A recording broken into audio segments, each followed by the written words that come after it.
Good afternoon, everyone. This is Queenie Clem with Queenie's Book Talk and Reviews, and I am your literary ambassador.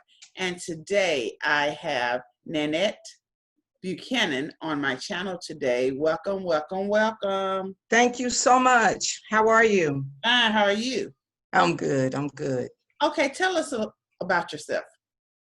I am a retired sergeant from the Department of Corrections in New Jersey. I retired to Fayetteville, North Carolina. And in the midst of my 25-year tour with the department, I became a published author. I am an advocate for uplifting and trying to redirect people. So I do a little bit of speaking as a motivational and transformational speaker. I have 11 books to my credit being published. And I started with just the thought of putting something out that would redirect people and let people understand problems that have been caused. My first book was Family Secrets, Lies, and Alibis. And in it, I always wrote poems, children's stories, and little notes and things to myself, never thinking about publishing or anything like that.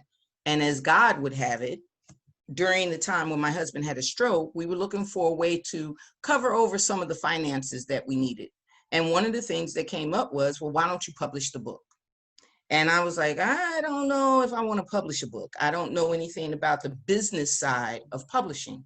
I know how to write and I know how to get things done, but there's other steps that I have no knowledge of. The biggest part was telling the story without criticizing, embarrassing, or making one feel that, oh, you just put my business out there. My stories do not fit into the titled genres that are out there, because some of them have romance, some of them have mystery, some of them have suspense. They have a little bit of everything, but I call them reality fiction.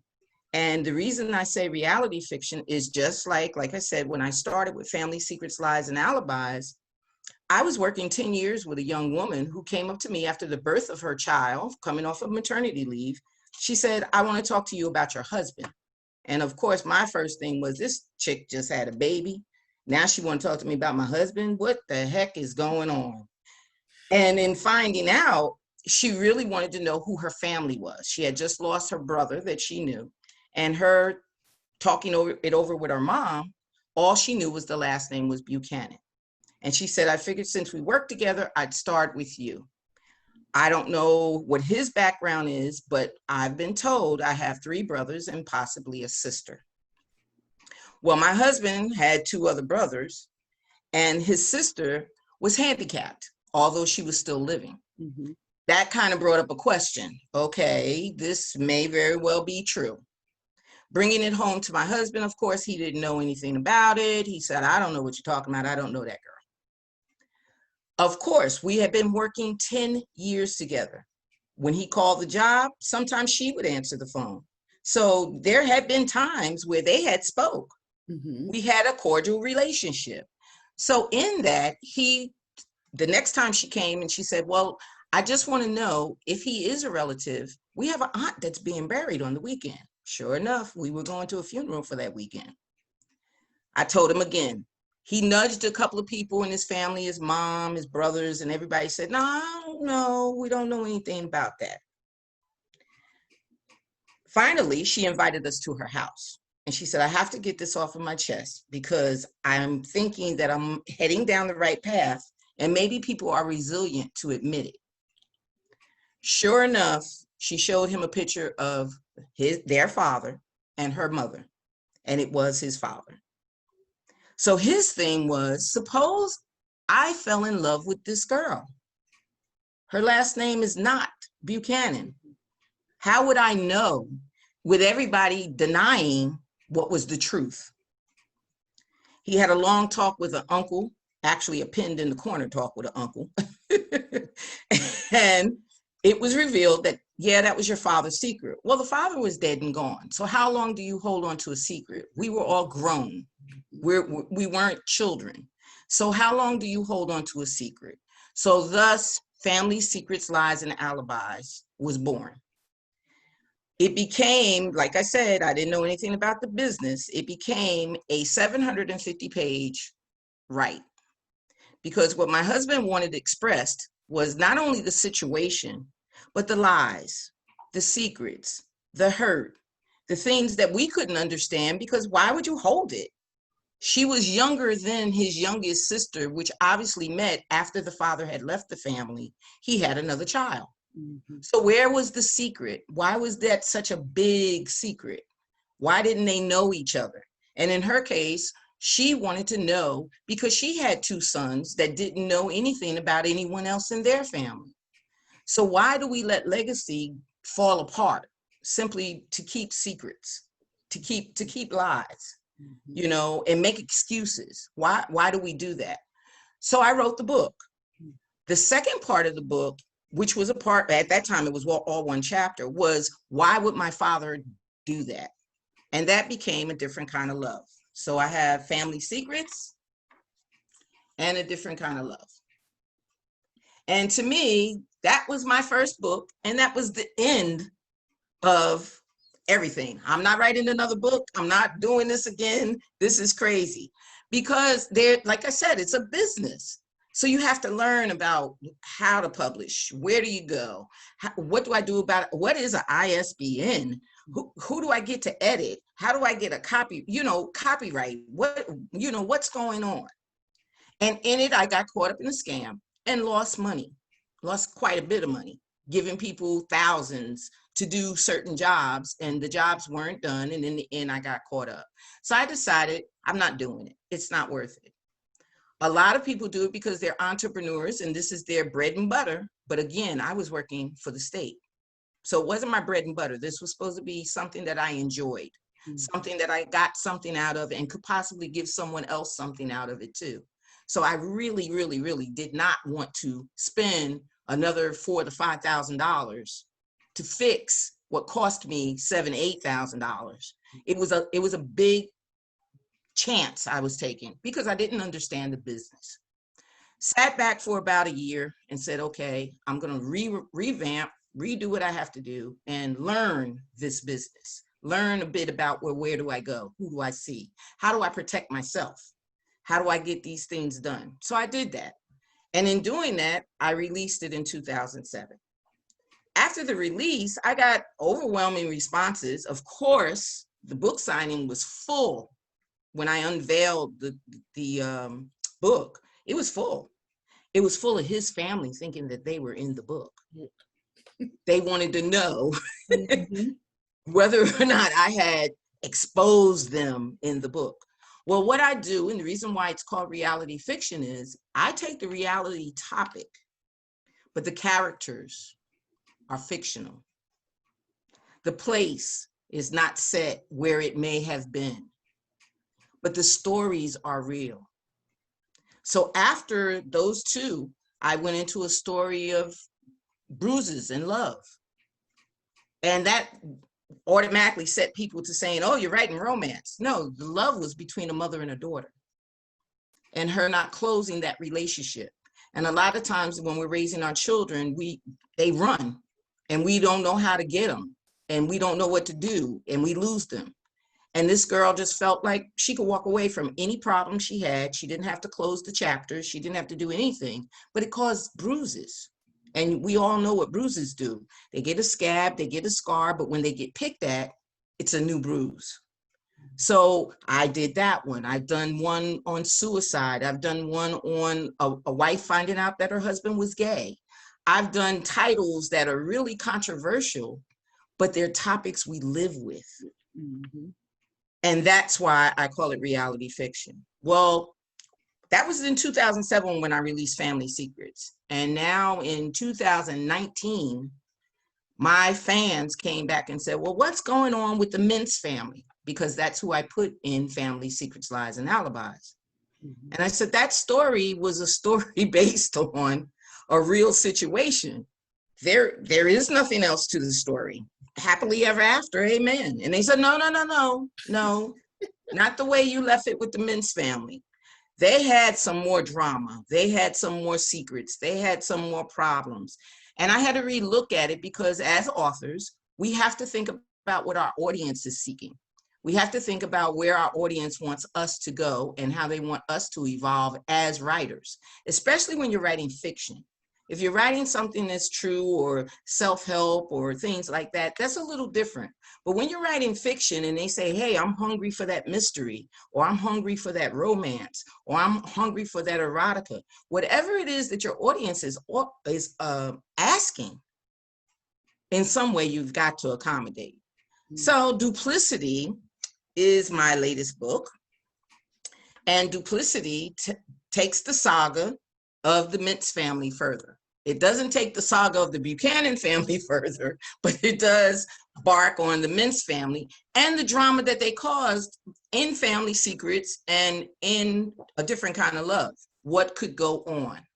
And today, I'm looking at that saying, wow, with the things that we have on film and the things that we have in web series and the things we have in that, my plight is to get things done in that format, to go further with, because we do need the reality TV. I don't know anybody, and I'm quite sure you can agree, Clem, I don't know anybody that goes to their girlfriend's house made up in makeup and high heels and then wants to throw down and fight in their house.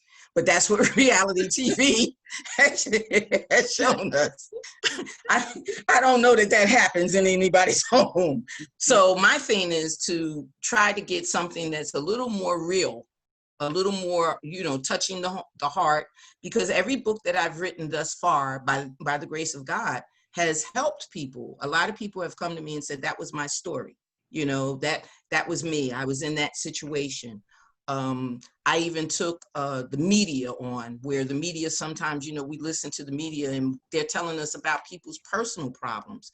The president's got a cyst on his whatever. We don't want to know that. Why are they so deep into their personal lives where they're exposing everything? And then it becomes the rumors on social media, the harassment in some cases. It just gets overwhelming. So I have a book called Gossip Line, where I go into a radio personality who gets a call every day right before the close of her show with someone who's telling her tidbits about her romance, tidbits about her family, things that she's wondering, well, where did that come from?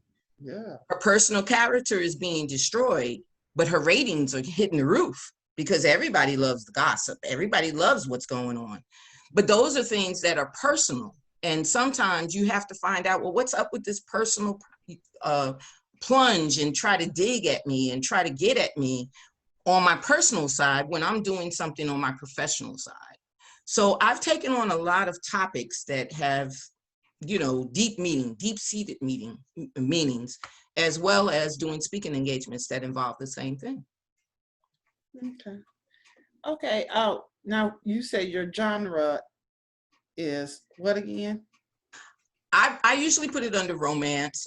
Those that have a little bit of suspense and mystery, I put under suspense and mystery. But the thing about it is, for me, I call it reality fiction, because they cross everything. I mean, every one of the books has a little bit of romance in it. Every one of the books has a little bit of suspense in that climax in it. Every one of them has a little bit of each in it. But if you want to separate them, I have just about all of the mystery, suspense, romance. So they fall under different genres. Okay. Do you think that the book covers play an important role in the buying process?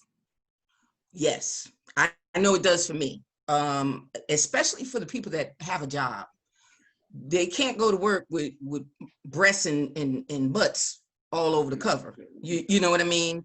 The cover should not be something that they have to cover up with a paper bag because they don't want anybody to know what they're reading.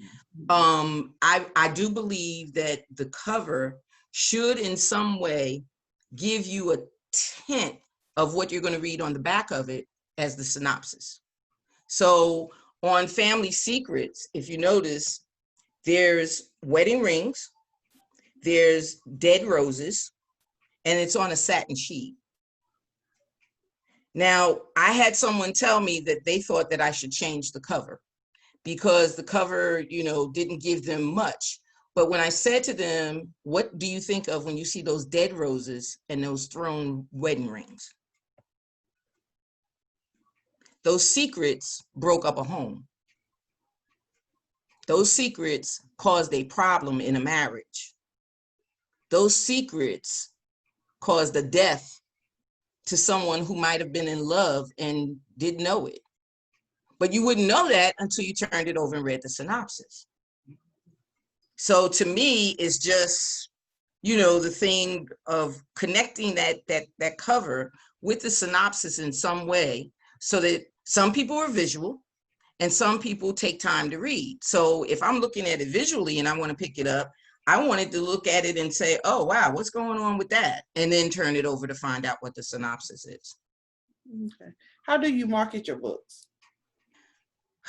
That's an ongoing process. I market through social media. I also market through me sending out e-blasts. I have a website. I have a magazine now that I'm doing.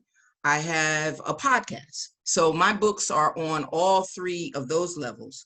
I also, before the pandemic, like I said, I just moved to Fayetteville, North Carolina. I was going around trying to find out all of the outlets where they sell books here, where, bookstores or different things where I can connect with those bookstores, because coming all the way from Jersey, I had no connections down in North Carolina. So this is a whole new avenue for me. So I don't have a connection with the regular bookstores or where they sell the books yet. So doing that, I'm on most of all the online bookstores, Target, Walmart, all of those online, Book a Million, all of those, Amazon. But of course, I redirect people to my website so that I don't have to give up my share, their share, your share. Everybody's share goes to someone else. But I do have a website, yes. What was your publishing journey like? The publishing journey has been interesting. And I think it's been interesting more so than some people will say, sometimes it's frustrating, sometimes it's this. But I think it's interesting because I can look back and see growth. I can look back and see what I've learned. I can look back and say I can share information with other authors that are beginning and seasoned. The social level of publishing has been somewhat crushed because of COVID. I'm used to going to book events and sharing with not only the customers, but other authors, meeting new authors and learning new things from them, meeting seasoned authors and what they've been through and what their journey is now turned into. Those that have retired fully to being authors and traveling and going to different things. Those things I miss because of the pandemic that we're in. But I would honestly say it's been a learning experience. It's been something entirely different because, like I said, prior to going into corrections, I was at a Boys and Girls Club with kids that, working with children and directing them in different activities that they could get into educationally or recreational. I never had done anything, as far as publishing was concerned. So learning the business was a bit overwhelming, because sometimes you get the right information and then you get the wrong information and then you don't know what the right information is. But after doing this now for 12 years, I've learned what to stay away from. I've learned some of the language of those that want to scam you. I've learned some of the things that, I need to stay away from. And I've learned my protection. That's the biggest thing. Learning, how do I protect my work? How do I make sure that, things are being done correctly, that I'm getting what I pay for? If I invest, I want to get back what I'm supposed to get. And I think that's part of the journey. So it's been a learning process, positive, but a learning process. Who inspires you to write? Wow. I don't know. I've been writing for a long time. And I say that because I found out after my mother passed about 10 or 11 years ago, my mother passed away, and packing up her things, there were notes and poems in there that I wrote, and you could tell by the handwriting I was young. I was little. Mhm. So I didn't even know that I had been writing like that. I thought my writing started right after my senior year of college. I mean, my senior year of high school going into college. I began to write poetry. I loved the English classes. I always loved the English classes, and I always loved reading. So reading and writing just were something that I enjoyed doing. Mhm. My inspiration for a lot of it was just thoughts that just came across my mind. My first volume of poetry is entitled Thoughts. Have not published it, but it was just my journal. It was just me writing to me. When I got to college, I had a class that was a duplicate of a class that I had taken in high school and couldn't get out of the class. So I spent the whole time in the class, every time I had to go. That was a writing period for me. And I wrote poems, I wrote children's stories. It's just the thoughts that I have. Just, I'm one of those type writers that I could be asleep and sit up in the middle of the bed and go, I got to get a pen and a pad and write down whatever it is. I'm just that type of writer. As far as the novels, I spend about 2 hours a day, either doing something that's promoting the novels, promoting myself, or at least writing a couple of chapters. And I could write about 2 or 3 chapters a night. I could go a little bit, which usually extends beyond the 2 hours, but I have to do at least 2 hours. I have to give at least 2 hours. Okay. What is something you want your readers to know about you? I want them to know that we all have a story. We all have a story to tell. And sometimes in telling our story, we heal. Sometimes in hearing our story, we heal. Sometimes in understanding someone else's story, we heal. And in this life, it's about healing and growing. We don't want to, you don't want to remain stagnant. And a lot of times we remain stagnant because we sit on what the story is.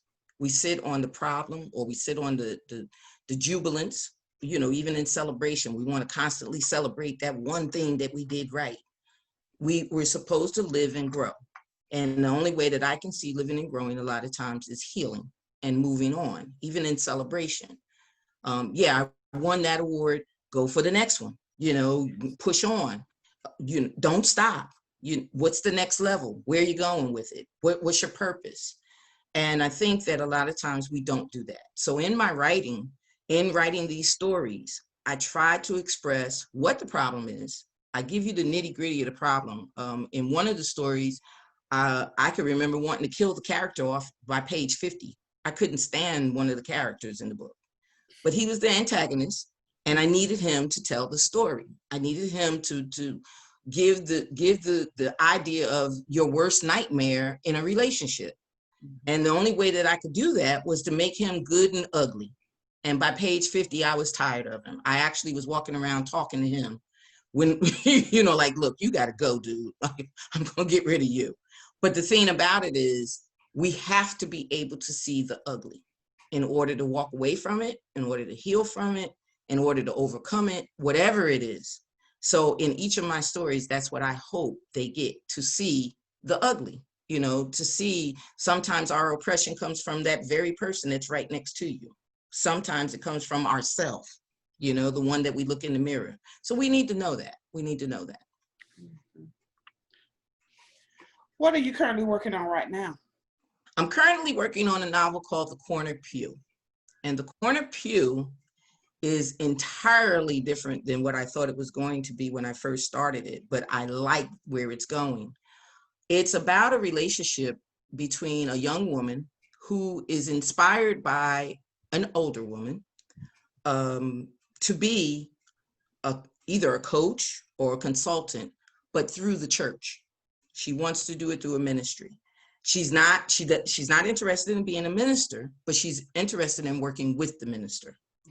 She went to a sermon, a seminar where the woman spoke, and she sent the picture to her aunt who raised her. She was not raised by her mother or her father. And she sent the picture to her aunt, and she said, look, this is what I want to do. I'm graduating this year. This is the business that I want to go into, helping people through ministry, but I don't want to be a minister. I think I want to be more like a consultant. She's young. She doesn't understand what she wants. The aunt looks at it and goes, that's your mother. Oh, wow. What has been your greatest accomplishment thus far as an author? My greatest accomplishment has been not only self-satisfaction, but I would say Family Secrets. It sells out all the time. Even with 11 books and new books out, there's always somebody that says, I got to get Family Secrets, so Family Secrets has been my greatest accomplishment. Second to that has been the publication of my magazine, iPen Magazine. And what I do with iPen Magazine is I highlight entrepreneurs. As you can see, this is Joe Dudley from Dudley Products. Mm-hmm. So I do entrepreneurs, musicians. He's a musician here in Fayetteville. He's on Sirius FM. Anyone in business that is new, seasoned, growing, I highlight them with interviews and putting them in the publication, which is in digital format, as well as once the COVID lifts, print. We do have print versions as well. And all I do is ask them to take out an ad in the next issue, in the following issue. Mm-hmm. So that means that they get, the magazine is a quarterly magazine. So they get 3 months of coverage where their article is in it. And then they get 3 months of coverage with their ad or promotional piece. So that's 6 months of coverage that they get in a magazine, and the magazine travels all over. What I do is I take these magazines with me when I go to events. Last year, this magazine was with me in Paris. So the thing is that you get a chance to get some of publicity in the author's arena, because I'm at an event that has authors or with speakers and with a new audience that you may not know. And that was my intent, to give back, because I don't charge them for the interview. Oh, wow. Okay. What are you currently reading? You say you're a reader. Oh boy, I'm reading 3 books. That's me. That's me. I'm reading 3 books, and they're 3 different books. That's the essence of it. I'm reading, and you see me like looking over my desk. I'm reading The Power of Habit by Charles, Duhigg. And so far, what I've read is it shows you how you get caught up in habits and you don't realize it, because they become your everyday thing, things that you do. And you don't even realize that you're doing it. And it's the power that takes over you, because it becomes almost like our phones. When you go and you look at an ad for something, say in Walmart, and the next thing you know, that ad is popping up later on to tell you, hey, Walmart's got this going on. And you're like, well, I didn't ask for that. Well, that's almost how your habits do. That you go somewhere and you do things the same way all the time, and it becomes a habit. The other book that I'm reading is The Boundaries in Marriage. I'm reading this with my church group. And that's by Dr. Henry Cloud and Dr. John Townsend. And I'm reading this book. She takes, the First Lady takes a group of women and gives us a book to read. And you read a chapter a week, and then they do like a book club. Mm-hmm. You sit and you talk about what it is. This book is supposed to help understand both sides of the marriage, where a woman can understand the spouse, her spouse, as well as man understanding his spouse. So we're only on chapter 2, so I'm not that deep into the book to be able to give like a total synopsis of it, but it's very good. It seems to be very good. Then on the fictional side, my friend Trice Hickman has caught my attention with Keeping Secrets and Telling Lies. Yes. And Trice is a very good friend of mine. And I told her whenever I get a moment to read, I try to grab a book from some of the authors that I know, mm-hmm. and then do a review on them. So I'm not pushed into doing anything, but I enjoy doing that. Just, set back on my own. So I do quite a bit of reading. Okay. How can readers find you and your books? They can find me on Facebook, Nanette Buchanan. I'm on LinkedIn, and I'm on Instagram. Same way, Nanette M. Buchanan. My website is www.nanette, Nanette, Buchanan, BUCHANAN.com. And my Gmail address is pen, designs with an S @gmail.com. Okay. Is there anything else you would like to add before we close? No, I'd like to thank you, and I'd like to let everyone know that reality fiction is just as good as any other fictional stories you want to read. It will send you on a roller coaster ride, and that's what I plan on doing with my experience. I love that.